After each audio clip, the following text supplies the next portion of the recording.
ఈ రోజే పేపర్లో మీరు చూసుంటారు. Petrochemical complex Ramayampatnam, highest capital investment, అతి పెద్ద రిఫైనరీ రామాయంపట్నంలో 96,800 కోట్లతో రిఫైనరీ వస్తా ఉంది BPCL. అది పెట్టగానే వెళ్తే పెట్రోకెమికల్ కాంప్లెక్స్కి వెళ్తే ఇంకొంచెం పెరగచ్చు, ఏదైనా కొలాబరేషన్స్ అవన్నీ వస్తాయి. AMNS Mittal plant 14 million metric tons కెపాసిటీతో వెళ్తున్నారు.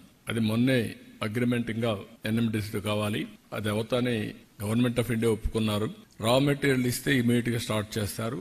1,35,000 కోట్ల రూపాయలతో థర్డ్ అనుకున్నారు. ఒక ఫేజ్ 2 ఫేజ్ సమారిగా. LG ఎలక్ట్రానిక్స్ ఒక 5,000తో పెడుతున్నారు. ఎనర్జీలో మేజర్ గా ఒక 2 ప్రాజెక్ట్స్ ఇప్పుడే స్టార్ట్ అయినాయి. 1,87,000 కోట్లతో NTPC generation company joint venture 50-50 ఒకటి స్టార్ట్ అవుతుంది. గ్రీన్ కో ఏదైతే clean energy almost all complete